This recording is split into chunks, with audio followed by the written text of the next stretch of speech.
자, 그러면 오늘 페이지는 142페이지부터 145페이지까지 갑니다. 그래서 오늘 주제는 프랑스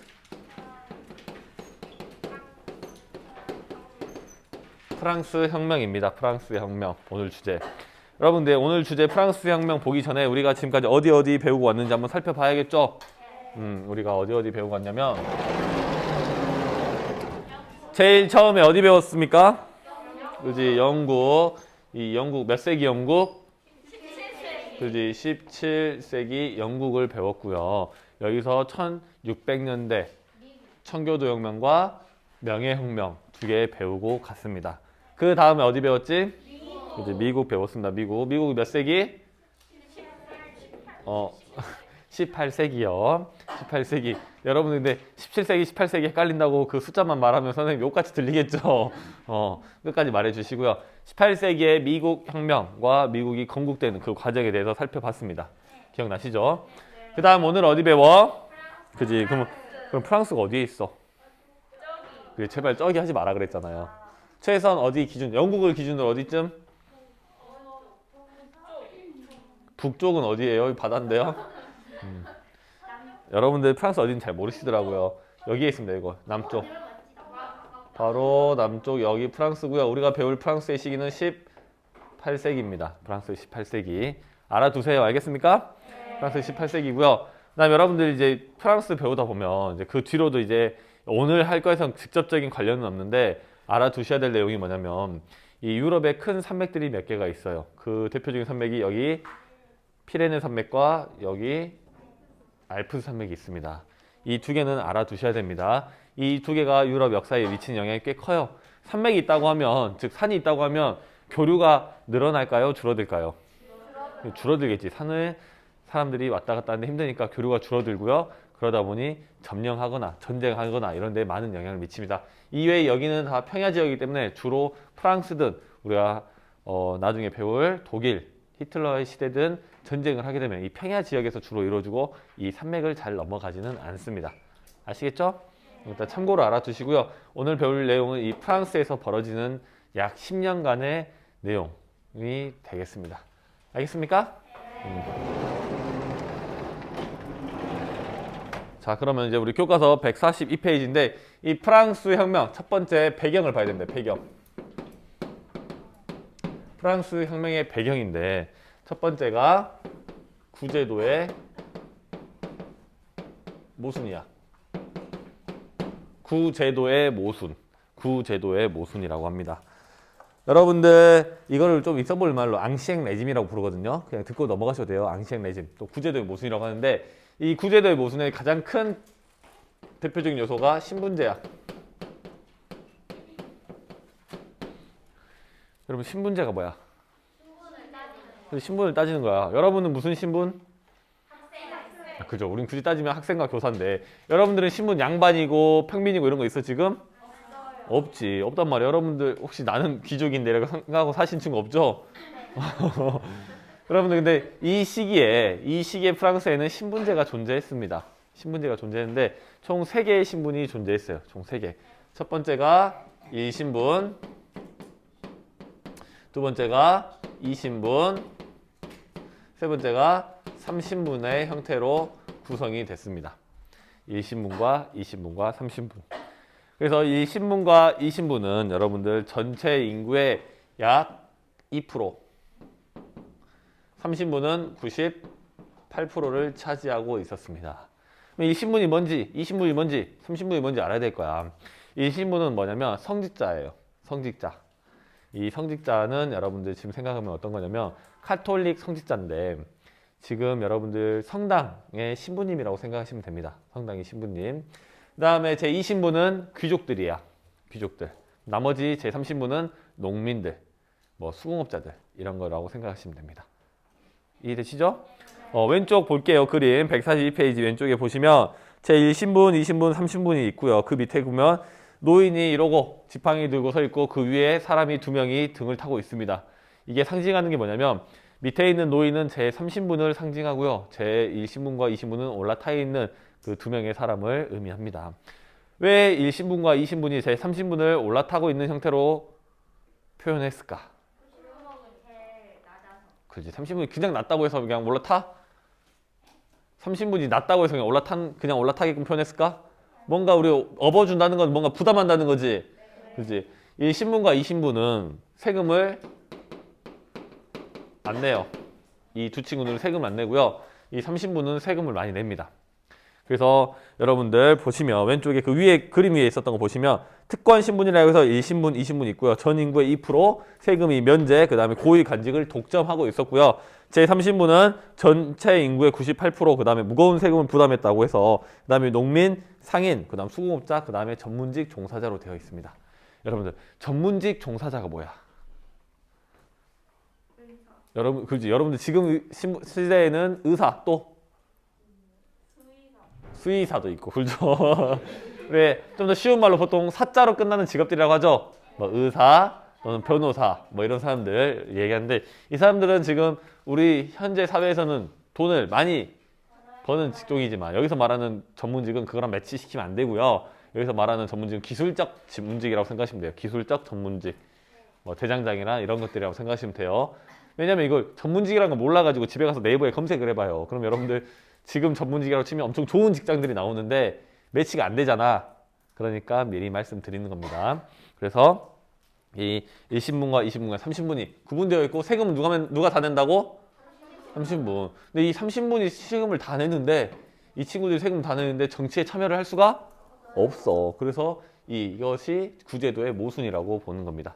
그래서 이 3신분 안에서도 신분이 좀 나눠져요. 이 안에서도 누구는 조금 더 잘 먹고 잘 살고요. 그 밑에 이 친구들이 세금을 훨씬 더 많이 부담합니다. 그 위에 있는 친구들은 세금을 또 안 내는 경향도 있었어요. 여러 가지 방면을 써서. 그러니까 완전히 하층민들에게, 그러니까 일반적으로 낮게 있는 사람들에게 세금 부담이 엄청나게 심하게 됐다는 거지. 더 웃긴 건 뭐냐면 이 2%의 인구를 가지고 있는 사람들이 땅의 약 35%를 차지를 했어. 전체 땅에. 이 98%가 65%를 차지했고요. 그러면 2% 사람들 엄청나게 부유하겠지. 좀 98%의 사람들은 좀 가난하겠지. 가난한 사람들에게 세금 부담을 훨씬 더 많이 늘려놨다라는 거야. 이게 구제도의 모순이라고 생각하시면 됩니다. 알겠습니까? 하나 더 그 다음에 배경은 뭐냐면 두 번째 계몽사상이 있어요.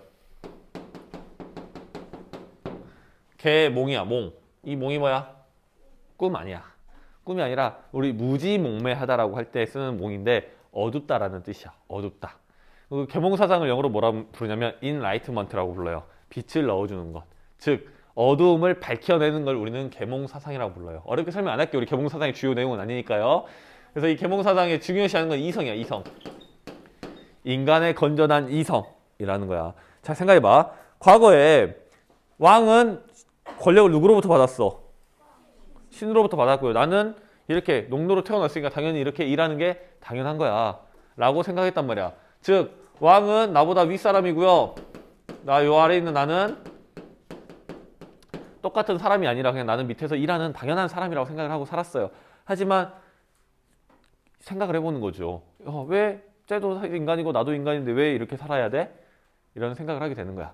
그래서 야, 왕이나 나나 똑같은 사람 아니야? 우리는 사람이야. 똑같은 사람이라고. 우리는 평등해요.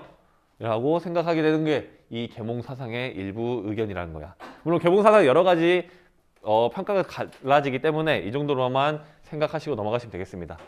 즉 구제도의 모순을 느끼고 있고 여러 사람들이 그 다음에 이 계몽사상에 의해서 사람들의 이성이 밝아지고 있는 거지. 이해되십니까? 교과서 한번 같이 보겠습니다. 혁명의 배경이라고 되어 있습니다. 18세기 프랑스에서는 절대 왕정의 통치 아래 신분제가 그대로 유지되었다. 아까 신분제 이야기 말씀드렸고요. 소수의 성직자와 귀족은 높은 관직과 많은 토지를 소유하고 세금을 내지 않는 등 특권을 누렸다. 많은 토지가 얼마나 많은 토지야? 그지? 대략 35% 정도의 토지. 전체 국토의 약 35% 정도라고 생각하시면 돼요. 약 3분의 1이라고 생각하시면 됩니다. 이때 인구가 약 2,800만 명이었거든요. 그 중에서 이제 이 2%의 인구가 전체 땅의 35%를 가지고 있었다는 거. 어마어마하게 독점하고 있었다라고 생각하시면 됩니다. 반면 다수의 평민은 무거운 세금을 부담하면서도 정치 참여에는 제한을 받았고요. 특히 농민은 과도한 세금과 영주에게 바치는 공납으로 고통을 겪었습니다. 중요합니다. 그 다음에 제30분 중에서 상공업 활동으로 부를 측정한 시민계급, 즉 부르주아지는 낡은 제도를 비판하기 시작했습니다. 이 낡은 제도가 군주제와 신분제야. 야, 왜 왕은 나보다 더 높지? 왜 우리의 신분은 낮지? 라는 거에 대해서 비판을 갖게 되는 겁니다. 근데 잘 생각해봐. 이 제30분 중에서도 부르주아지들은 상공업으로 성공한 사람들이야. 이 상공업으로 성공하게 된 계기가 어떻게 됐을까? 기본적인 상공업이 발달할 수 있었던 계기. 저번에 다 말씀드렸잖아요. 상공업이 발달하려면 어떻게 해야 돼? 도시가 발달하려면 어떻게 해야 돼? 기본적으로 농업 생산량이 늘어나야지. 그렇잖아요. 우리 다 같이 농사 지어가지고 겨울을 버티고 다시 또 봄에 농사 지어야 되잖아. 근데 나 혼자 농사 지어도 여러분들 다 먹여 살릴 수 있어. 여러분들 다 어디가? 농사에서 필요 없잖아. 도시로 가서 상공업을 하는 거야. 잘 생각해봐. 농사 짓는 게 선생님 월급 받는 거랑 비슷하다고 칩시다. 농사는 아무리 잘 돼도 크게 뭐 변화가 없지. 여러분들 내가 이렇게 여러 개 지금 월급 받고 사는데 크게 변화가 없겠지. 계산기 해보면 내가 평생 은퇴할 때까지 받을 돈이 계산이 되잖아. 내가 여러분들 많이 가르친다고 돈 더 받아? 여러분들 여기 26명 앉아있으면 26만 원 받고요. 저기 남자방 가서 31명 앉아있으면 31만 원 받아? 아니죠. 똑같이 받잖아. 그렇지?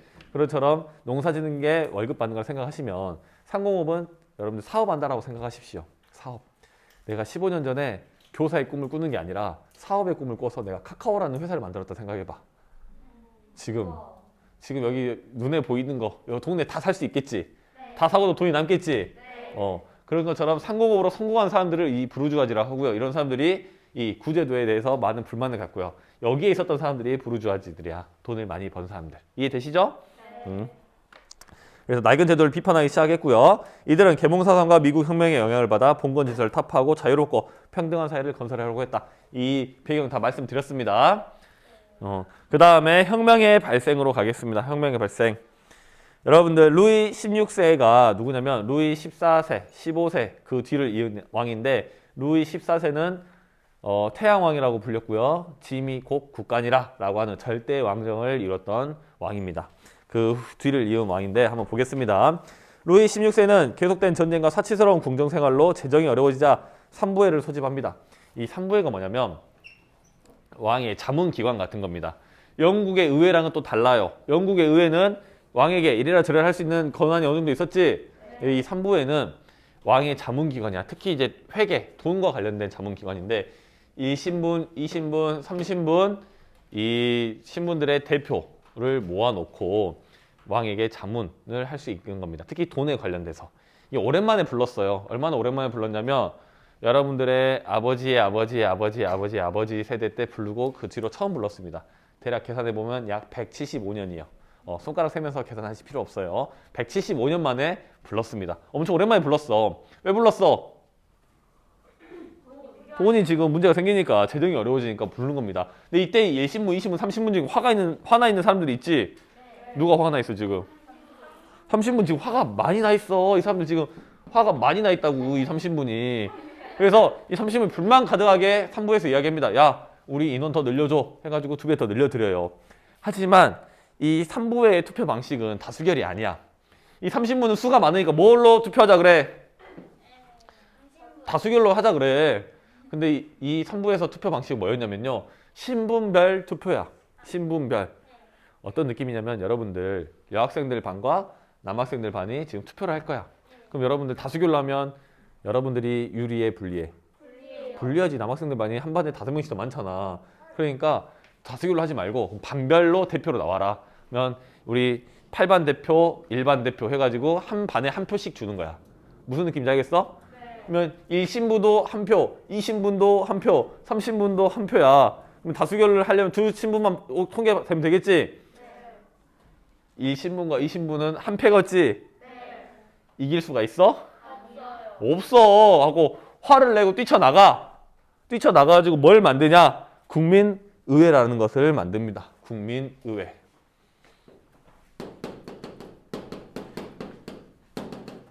뛰쳐나가고 야 나 니네랑 상종도 안 할래. 나 나가서 따라 할래 하고 국민의회를 만들게 된 겁니다. 보겠습니다. 루이 14세는 전쟁과 사치스러운 궁정생활로 재정이 어려워지자 삼부회를 소집했고요. 여기까지 방금 이야기 드렸고요. 각 신분은 의회의 표결 발식, 회의의 표결 발식을 두고 대립했습니다. 이 회의의 표결 방식이 다수결이냐 아니면 신분별 투표냐라는 걸로 대립을 했었고요. 그래서 제30문 신분별 표결 방식이 부당하다면서 독자적으로 국민의회를 구성했습니다. 그러니까 가만히 안 놔두겠지 왕이. 저거 버르장머리 없는 거 하면서 탄압을 하려고 합니다. 탄압을 하려고 하니까 이 사람들이 이제 모여가지고 단결을 해요. 그래가지고 이제 모여가지고 우리 국민의회를 이제 선언을 하려고 하는데 공간이 없는 거야. 그래서 이제 테니스장에서 회의를 선언을 합니다. 그게 여러분들 142페이지에 나와 있는 겁니다. 테니스 코트의 서약이라고 합니다. 우리는 왕의 말을 듣지 않을 거고요. 우리는 단결할 것입니다. 라고 여기서 서약을 하는 거야. 엄청나게 중요해요. 테니스 코트의 서약.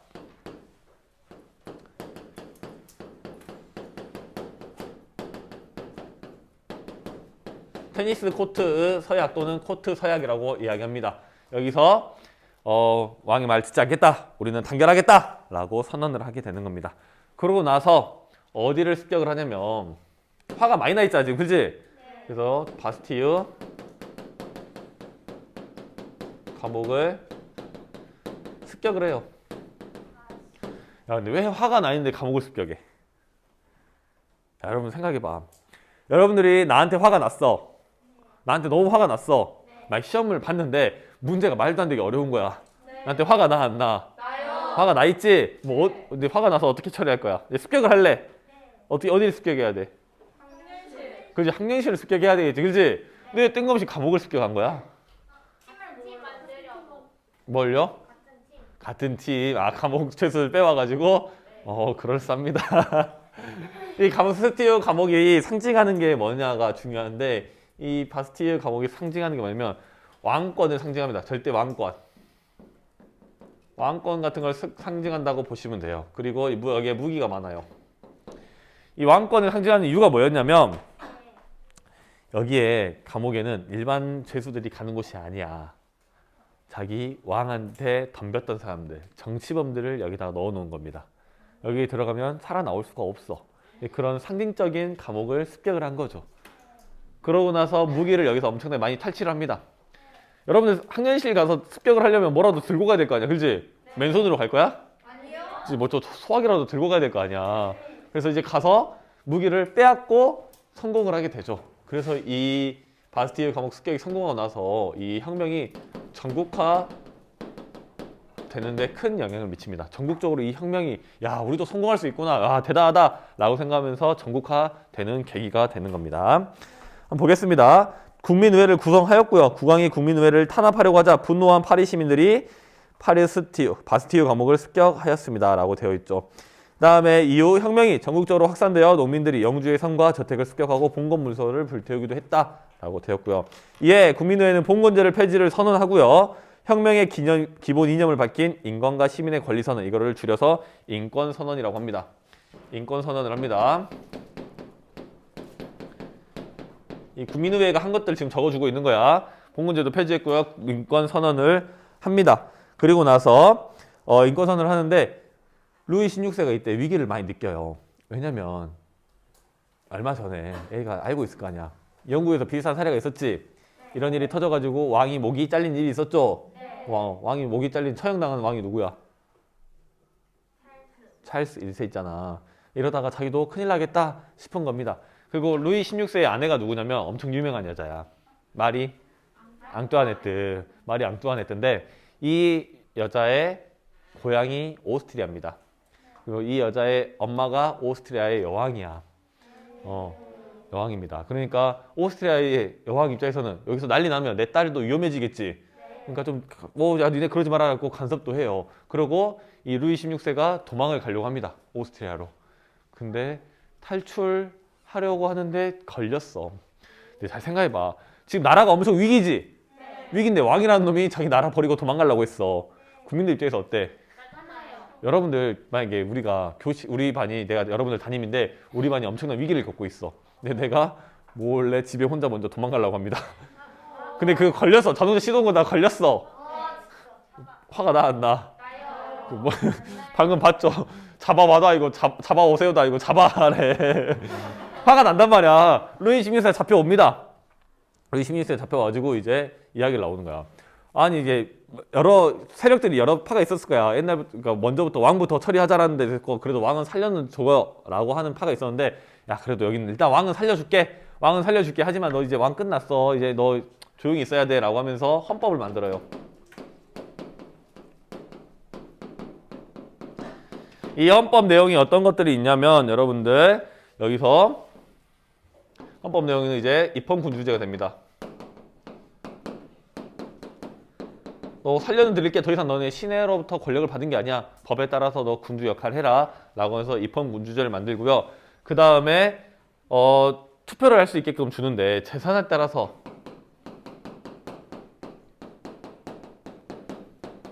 투표권을 주게 됩니다. 재산에 따른 투표권. 즉 재산에 따른 투표권이니까 이거는 뭐라 불러 우리는 제한 선거가 있게 되는 거죠. 제한 선거. 여러분들께서 잠깐 여기 투표권 제한 선거 이야기가 나왔으니까 우리 잠깐 민주주의 역사를 한번 보고 갈 건데 혹시 누가 칠판 닦아요? 일단 미안해요. 어차피 청소 시간이니까 청소할 건데 미안합니다. 왜냐면 선생님 여기서부터 저기까지 줄을 끌 거야. 여러분들 이게 민주주의 역사라고 칩시다. 이게 현재야.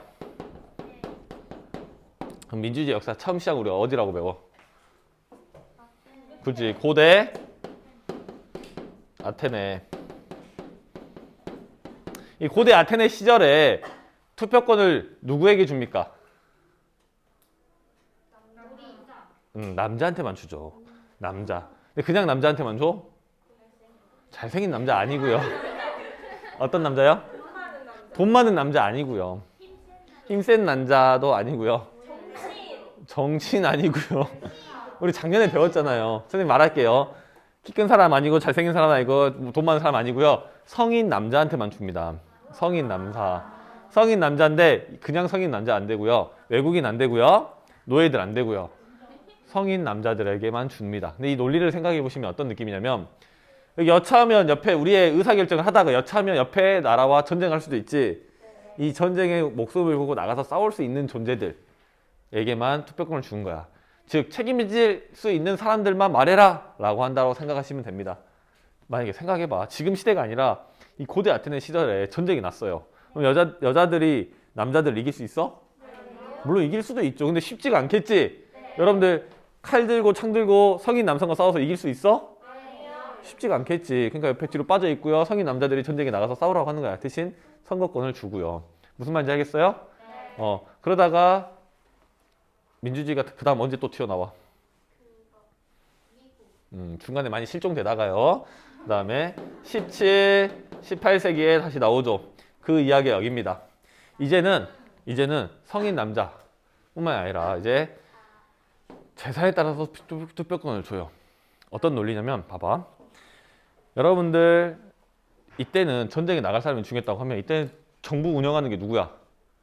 돈 내고 왕노릇 하게 해주는 게 뭐야? 돈이지? 이 돈 다 누가 갖다 줘? 시민들, 국민들이 내는데 돈 많이 낸 사람들이 우리 여기다 많이 냈으니까 더 발언권이 커야 되겠다라고 얘기하는 거야. 봐봐. 무슨 말이냐면 여러분들 같이 밥 먹으러 갈 건데 내가 오늘 밥 다 살게 라고 하면 내가 먹고 싶은 거 먹을 수 있지? 그렇지? 너는 그냥 그러면 한 500원만 돼. 그러면 500원 낸 친구랑 5만 원 낸 친구랑 발언권이 갖다 달라. 벌써 여러분들 설득 당하고 있는 거야 여기서 지금 이런데. 그러니까 야 나 세금 많이 냈잖아. 여러분들 세금 얼마나 내? 뭐 안 내거나 모르겠지, 그렇지? 직접 세금 안 내잖아 여러분들이. 근데 내가 아빠가 이재용이야. 만약에 이재용 삼성이란 말이야. 삼성 여러분들 그러면 내가 내는 세금이 많아, 여러분들 내는 세금이 많아? 내가 이재용이라고 하면 내가 내는 세금이 훨씬 많겠죠? 여러분들 그럼 여기 우리 동네에 사는 사람들이 다 합친 세금이 많아, 내가 내는 세금이 많아? 아니요. 내가 내는 세금이 훨씬 많습니다. 그러면 내가 훨씬 더 세금을 많이 내니까 내 발언권이 커야 되겠으니까 내한테 투표권을 더 주세요 라고 하는 형식이란 말이죠. 이해되셔요? 그러고 나서 시대가 다시 갑니다. 이제 19세기 말에서 20세기 초까지 와요. 이때 어떤 일들이 발생하냐면 여성들에게 이제 참정권이 이때 처음으로 생기게 돼요. 여성 참정권이. 물론 뉴질랜드, 러시아 같은 곳에서 먼저 생기긴 하지만 이제 대표적으로 전 세계적으로 여성 참정권이 많이 생기게 된 계기가 1차 세계대전입니다. 1차 세계대전에 전쟁을 남자만 나간 게 아니야. 여자들도 같이 나가요. 간호사로도 나가고 이것저것 많이 나갑니다. 그러니까 여자들이 달라고 하죠. 권리를 주어야 합니다. 야, 전쟁 니네만 나갔어? 나도 나갔어. 나도 투표권 줘. 나에게 권리를 줘. 라고 하면서 여성 투표권이 생기게 되는 겁니다. 생각해보면 이렇게 긴 역사가 아니야. 여성 투표권 생긴 게. 그러면 우리나라는 언제 민주주의가 시작됐어?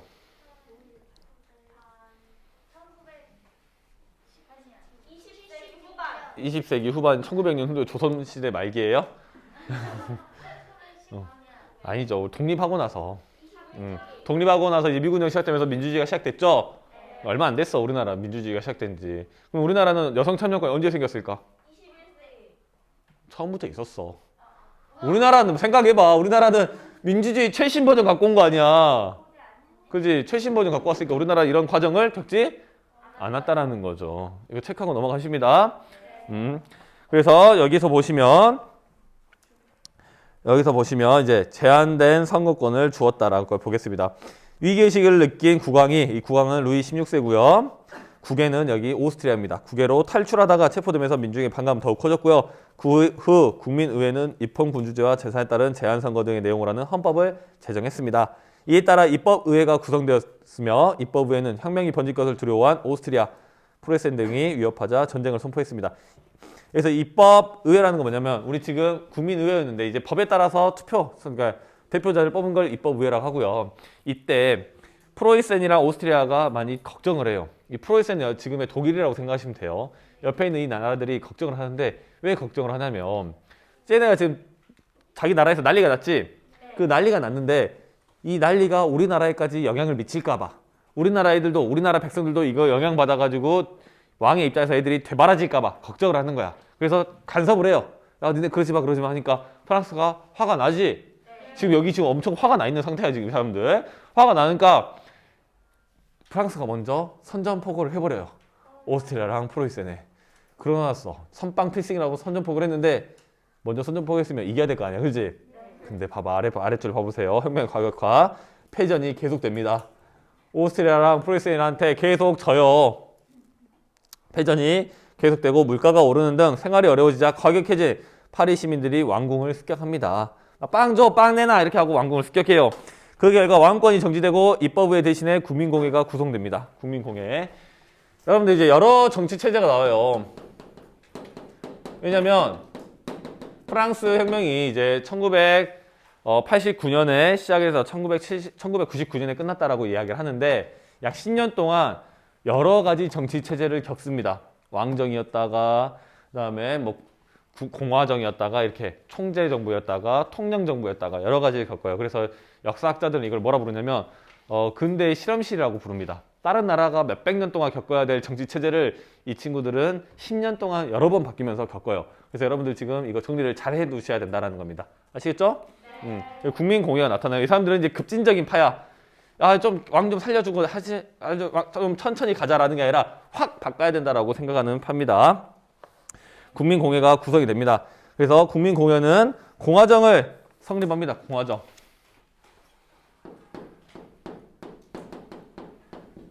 공화정을 만들고요. 두 번째, 루이 16세를 처형을 해요.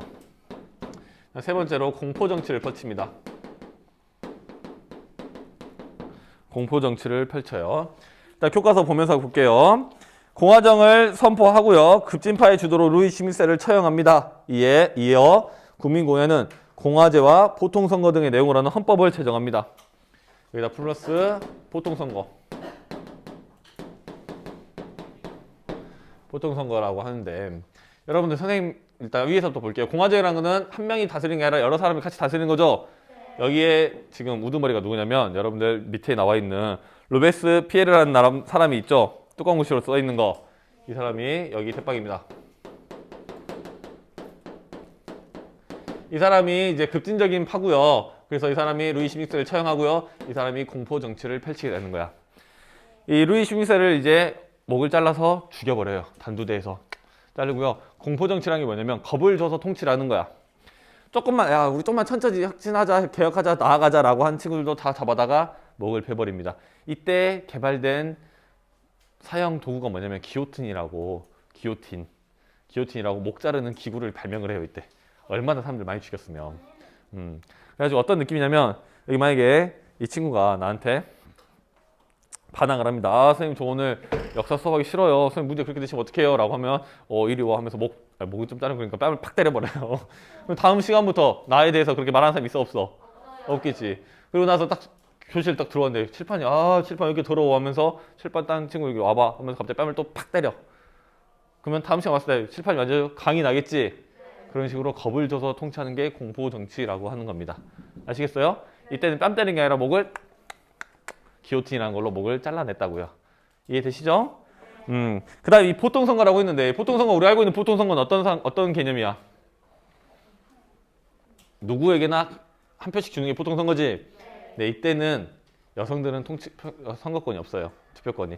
아직까지는 성인 남성 모두에게 재산에 따른 투표권을 줬던 제한선거에서 성인 남성 모두에게 선거권을 주는 보통선거로 왔다는 겁니다. 아시겠죠? 그래서 문제 나올 수 있겠죠. 여성에게도 투표권이 있었냐? 없었다라는 거 알아두시고 넘어가겠습니다. 그 다음에 로베스피에르 등 급진파의 혁명에 반대하는 세력을 처형하는 등 공포정치를 폈고요. 이에 대해 불만이 커지면서 쿠데타가 일어나 로베스피에르 등은 이 친구도 처형당합니다. 그리고 총재 정부가 구성이 됩니다. 이 총재 정부라는 게 여기는 좀 살짝 넘어갈 건데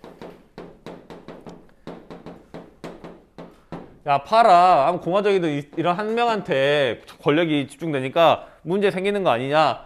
5명의 총재를 두고 나눠가지고 통치하자 라고 하는 게 총재 정부입니다. 우리 그런 말이 있죠. 상공이 많으면 배가 산으로 간다. 산이 배로 가는 거 아니고요. 미안합니다. 산이 자꾸 이러네요. 배가 산으로 간다라고 하죠. 그런 것처럼 많이 있다 보니까 잘 통치가 안 됐어요. 그래서 그 다음 내용 볼게요. 그래서 이제 총재 정부가 이제 국내의 외의 혼란을 수습하지 못하니까 이때 이 시기에 프랑스 영웅이 나타나요. 이 프랑스의 영웅이라고 불리는 사람이 나폴레옹이라는 사람이야. 밖에 전쟁에서 계속 지고 있었다 했지. 근데 이 나폴레옹이 전쟁의 신입니다. 완전히 한 번도 진 적이 없어요. 우리나라로 치면 이순신 장군 같은 급이야. 그래가지고 이 국내외 혼란, 외국을 다 혼란을 정리하니까 엄청난 인기를 끌고 나옵니다. 대외 전쟁을 승리로 이끌었기 때문에. 그래서 쿠데타를 통해서 이 총재 정부를 무너뜨리고요. 통령 정부를 수립해요. 통령 정부에서 뭘 하냐면 여러분들 국립은행을 성립하고요.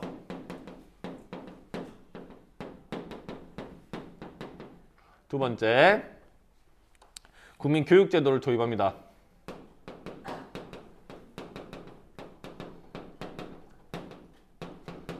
세 번째, 나폴레옹 법전을 만들어요.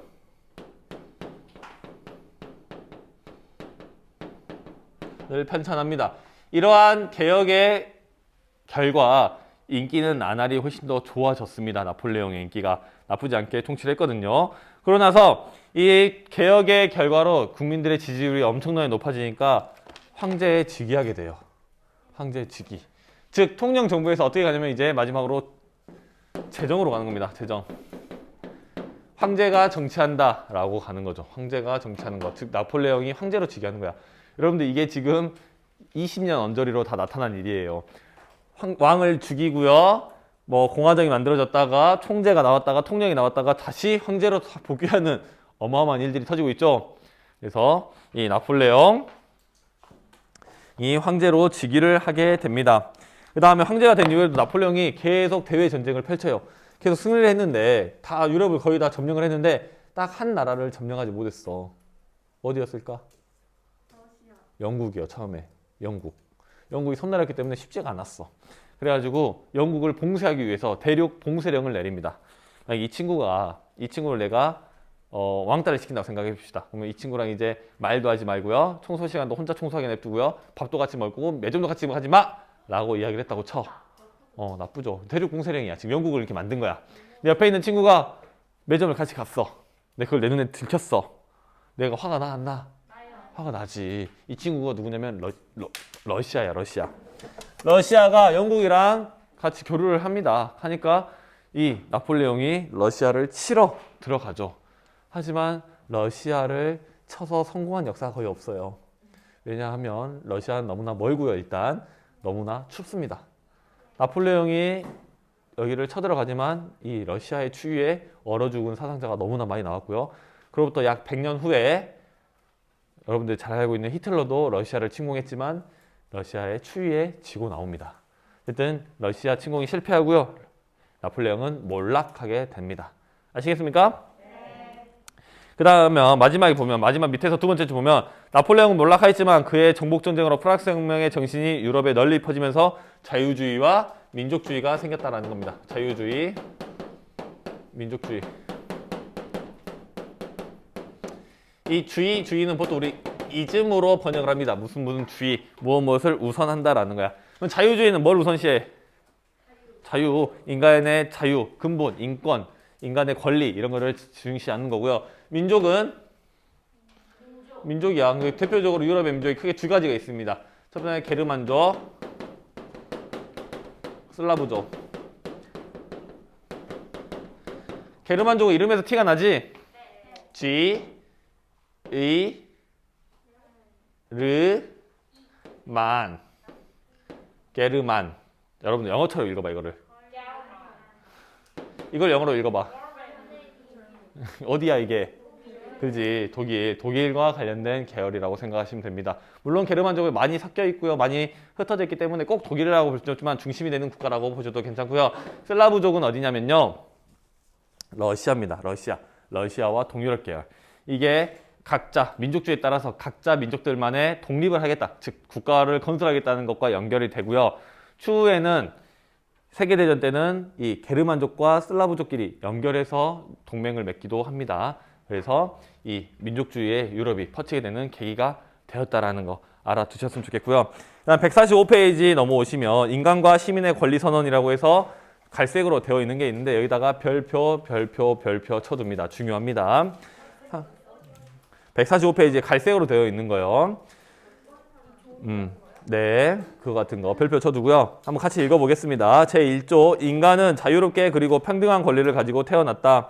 제2조 모든 정치적 절사의 목적은 인간의 자유적이고 자연적이고 소멸할 수 없는 권리를 보존함에 있다. 이 권리란 자유, 재산, 안전, 압제에 대한 저항이다. 그 다음에 제3조 모든 주권은 국민에게 있다. 어떤 개인이나 단체도 국민으로부터 나오지 않는 권력을 행사할 수 없다. 제17조 소유권에 대한 개념이 나와 있습니다. 여러분들 다시 한번 살펴보면 제1조는 인간은 평등하다라고 하는 거지. 너나 나나 똑같다. 왕이 나보다 더 위에 있는 거 아니야. 너나 나나 똑같은 인간으로서 평등하다라는 권리고요. 제2조는 인간 권리, 즉 자유, 재산, 안전, 압제에 대한 저항권에 대한 선언이 되어 들어가 있고요. 제3조는 모든 주권은 국민에게 있다. 즉 주권, 재민의 개념이 들어가 있는 거고 제17조는 소유권에 대한 개념이 들어가 있는 겁니다. 중요해요. 이거 별표 쳐주라고 한 이유가 있습니다. 여러분들 그러면 한 번만 정리해 보겠습니다. 일단 프랑스 혁명의 배경은 구제도의 모순과 이 계몽사상이 퍼지면서 프랑스 혁명이 배경이 됐고요. 구제도의 모순이라는 건 일단 특히 신분제에서 오는 모순이었습니다. 거의 모든 재산은 이 1신분과 2신분이 갖고 있지만 이 3신분이 모든 세금을 부과했었다. 그러니까 부당하다라고 느꼈고요. 그러고 나서 국민의회가 이 3신분의 애들을 뛰쳐나가서 만든 국민의회가 테니스 코트의 서약으로서 우리는 왕의 말을 듣지 않겠습니다. 우리는 단결하겠습니다. 라는 선언을 하고 바스티유 감옥을 습격하고요. 이게 성공을 하면서 이 혁명이 전국적으로 퍼쳐나가게 되는 겁니다. 그래서 이 국민의회는 인권선언도 하고요. 헌법도 제정합니다. 헌법 제정에서 이제 더 이상 너 왕신이 중앙 아니야. 이제 법에 따라서 왕해 라고 하는 것들이 만들어졌고요. 그러고 나서 이제 국민공화로 이어갑니다. 국민공화 공화정이었고요. 로베스피에르가 우두머리였습니다. 그리고 이때 루이 16세가 처형당하게 되고요. 공포정치를 펼칩니다. 이 기요틴으로 목을 당근 잘라나가는 공포정치를 펼치게 되고요. 이 보통선거는 하는데 이 보통선거는 성인, 남성에 제한된 보통선거였다는 거 알아주시고요. 총재정부는 5명의 총재가 있었지만 잘 운영이 안 됐고요. 마지막으로 통령정부가 들어옵니다. 통령정부는 나폴레옹이 이제 쿠데타를 통해서 만든 건데 국립은행도 설립하고요. 교육제도도 도입하고요. 그 다음에 법전도 만듭니다. 나름 괜찮아가지고 국민들의 지지를 받고 나폴레옹이 황제로 즉위하고 나서 제정이 됩니다. 황제가 통치하는. 그러고 나서 나폴레옹이 유럽을 정복하려고 했지만 영국을 정복 못했고 영국과 교류했던 러시아를 치기 위해 러시아를 쳤지만 실패하고 나폴레옹은 몰락했습니다. 그리고 자유주의와 민족주의가 퍼져나갔다라고 하는 게 프랑스 혁명 이 내용입니다. 아시겠죠? 네.